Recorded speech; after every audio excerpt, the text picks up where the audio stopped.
তো আমার মনে হলো যে আসলে শুধু মাদ্রাসার খেদমত ওটাই যথেষ্ট না, আমাদের বাহিরেও কিছু করা উচিত।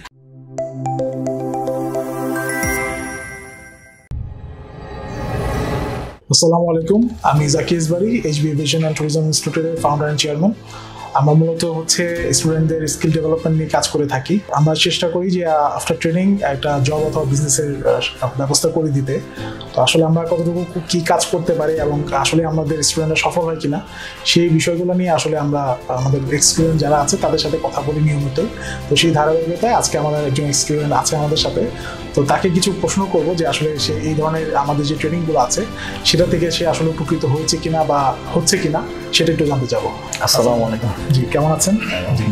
আপনি নিজের মুখে আপনার নাম পরিচয়টা দেন এবং আসলে আপনি কোথায় কাজ করেছেন বা করছেন সেগুলো নিয়ে যদি একটু বলতেন। আমি মোহাম্মদ কাউসার আহমেদ, আমি আছি এখন ইতমিনান ওভারসিজ, এটা ফকিরাপুর একটা অফিস, সেখানে ওমরা এবং হজ নিয়ে কাজ করছি। এইচবি এভিয়েশনের পক্ষ থেকে আমাকে এক জায়গায় পাঠানো হয়েছিল, তো সেখানে আমি এয়ার টিকেটিংয়ের উপরে কাজ করেছিলাম। এখন যেখানে আছি এখানেও এয়ার টিকেটিংয়ের উপর কাজ হয়, তবে আমি মূলত ওমরাটা নিয়ে কাজ করছি, যদিও আমার ট্রেনিংটা আমি এয়ার টিকেটিং কোর্স করেছি এইচবি এভিয়েশন। আচ্ছা, এখন হঠাৎ করে আপনার এই ট্রেডে কেন আসতে মন চাইলো বা হঠাৎ করে আপনার এইচবিতে কেন আসতে মন চাইলো এটা একটু যদি বলতেন। আমি যেহেতু আমার ব্যাকগ্রাউন্ড পড়াশোনা মাদ্রাসার, তো আমার মনে হলো যে আসলে শুধু মাদ্রাসার খেদমত ওটাই যথেষ্ট না, আমাদের বাহিরেও কিছু করা উচিত। তো এরকম খুব চিন্তা ভাবনা করতে করতে হঠাৎ একজনের পরামর্শ হলো, তো এই ট্রেডে তুমি একটা ট্রেনিং করতে পারো। তো সেখান থেকেই শোনা যে এইচবি এভিয়েশন নামে একটা প্রতিষ্ঠান আছে, সেখানে ট্রেনিংটা এরকমভাবে দেওয়া হয়। তো আলহামদুলিল্লাহ আমি ওইখান থেকে শোনার পরে আর কি এইচবি এভিয়েশনে আসা। যে জিনিসটা ভালো হয়, যে প্রতিষ্ঠানটা ভালো হয় বা যারা আন্তরিকতার সাথে সার্ভিস দিয়ে থাকে তাদের প্রশংসা মানুষের মুখে মুখে থাকে, তারা অন্তর থেকে মানুষের ভালোবাসা পায়।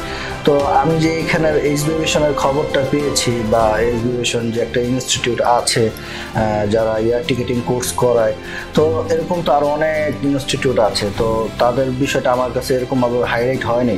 ফার্স্টে আমার কাছে হাইলাইট হয়ে যে এইচবি এভিয়েশন নামে একটা ইনস্টিটিউট আছে, তো সেইটা ওরকম ভালো যদি না হতো আমার কাছে আসতো না।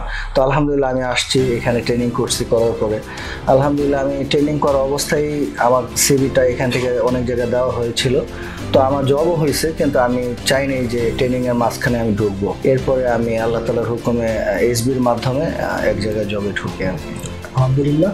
তো ইনশাল্লাহ নিশ্চয়ই আপনার সামনে পরিকল্পনা আছে যে আপনি নিজেও হয়তো এক সময় এই বিজনেসটাও দিবেন। তো ইনশাল্লাহ এইচবি তো আপনাদের এই ধরনের সাপোর্টও দিয়ে থাকে যে যদি আপনি চাকরির সাথে সাথে বিজনেসও করতে চান সেভাবেও এইচবি সাপোর্ট দিয়ে থাকে।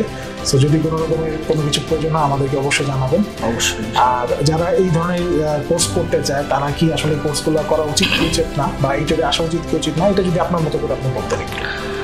কেউ যদি এভিয়েশন ট্রেডে আসতে চায় তাহলে আমি তাকে সাজেস্ট করতে পারি যে আপনি এইচবি এভিয়েশনটা একটু দেখুন, আসুন, একটু যাচাই বাছাই করুন। যে কেউ যদি এইচবি এভিয়েশনে আসতে চান, এটা হবে আপনার লাইফে এভিয়েশন জগতের জন্য একটা বেস্ট অপশন। কারণ এইচবি আসলে একটা শুধু ইনস্টিটিউটটা, এইচবি হচ্ছে একটা ফ্যামিলি, যেটা আমরা এখনও ধারাবাহিকভাবে আলহামদুলিল্লাহ একটা ফ্যামিলির মতোই আছি। অসংখ্য ধন্যবাদ আপনার মূল্যবান সময়ের জন্য ও মূল্যবান কথার জন্য।